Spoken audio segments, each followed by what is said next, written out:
Pemberantasan tindak pidana korupsi dan pasal tentang pencegahan dan pemberantasan tindak pidana pencucian uang. Tim Liputan iNews melaporkan.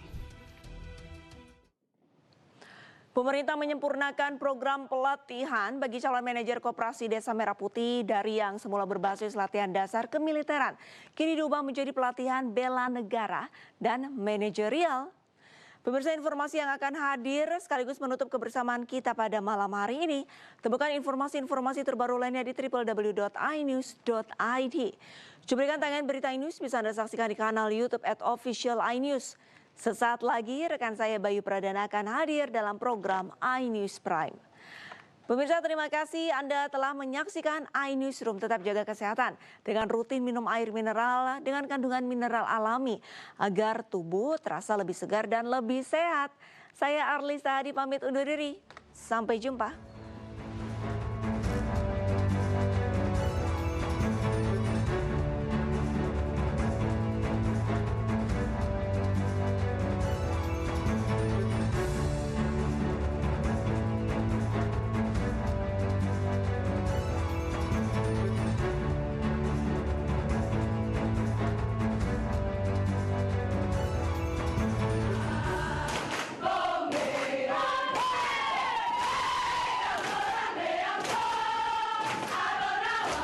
Program pelatihan bagi Sarjana Penggerak Pembangunan Indonesia atau SPPI yang akan menjadi manajer di Koperasi Desa Merah Putih dan Kampung Nelayan Merah Putih akan disempurnakan. Pemerintah telah mengevaluasi secara menyeluruh dan memutuskan untuk mengubah konsep pelatihan dari yang sebelumnya berbasis latihan dasar kemiliteran menjadi pelatihan bela negara dan manajerial. Kami ingin menegaskan bahwa pemerintah menempatkan keselamatan, kesehatan, dan kesejahteraan para peserta sebagai prioritas utama. Kami mendengar, melihat, dan merasakan betul apa yang menjadi kekhawatiran masyarakat serta keluarga peserta. Tidak ada satupun tujuan program pemerintah yang lebih penting daripada memastikan anak-anak kita, para kader bangsa ini, dapat belajar dan berlatih dengan aman dan nyaman, serta optimal. Pemerintah juga menyebut langkah penyempurnaan ini diambil untuk memastikan program semakin tepat sasaran. Pemerintah juga optimis bahwa perubahan akan membawa angin segar. Tim Liputan iNews melaporkan.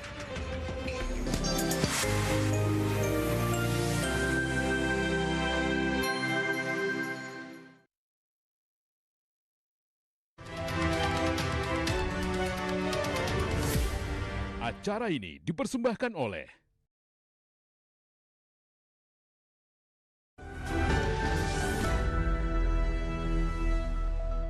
ini dipersembahkan oleh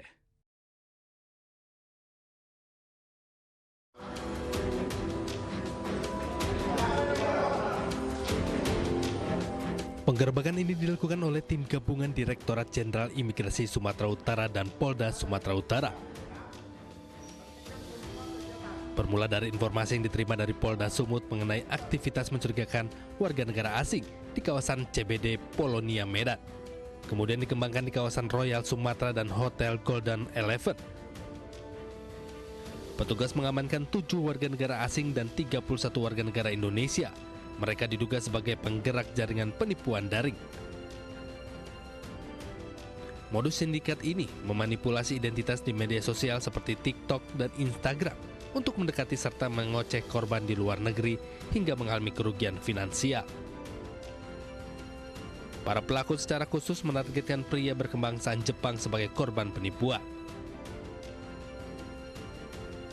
Dirjen Imigrasi Sumatera Utara berkoordinasi dengan Kedutaan Besar Tiongkok dan Kedutaan Besar Vietnam di Indonesia untuk proses deportasi terhadap ke-7 warga negara asing tersebut, serta mengajukan pencekalan selama 10 tahun. Manipulasi identitas di berbagai platform media sosial seperti TikTok, Instagram, dan Threads untuk mendekati dan mengelabui korban yang berada di luar negeri hingga mengalami kerugian finansial. Saat ini penanganan perkara terus dikembangkan Dirjen Imigrasi bersama Polda Sumut. Dari Medan, Sumatera Utara, Ahmad Ridwan Nasution, iNews melaporkan.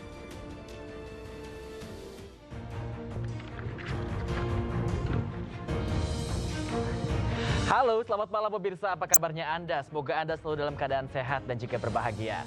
Pemirsa, Roy Suryo menang pra-peradilan. Hakim menyatakan penangkapan dan penahanan Roy Suryo tidak sah. Sementara itu, Jokowi menegaskan bahwa dirinya siap menghadiri persidangan jika diminta, serta akan menunjukkan ijazahnya. Pemirsa, saya Bayu Pradana dan inilah iNews Prime selengkapnya.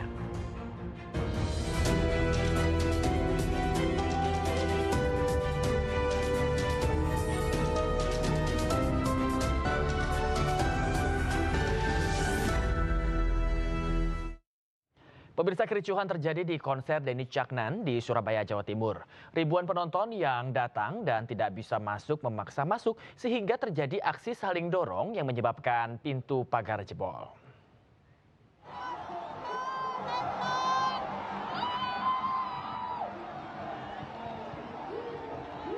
Pintu pagar terpaksa ditutup karena kapasitas tempat sudah penuh.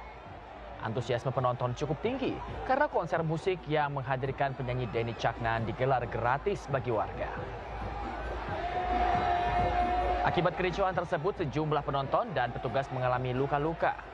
Beberapa korban ditagade di lokasi dan ada yang langsung dipulangkan.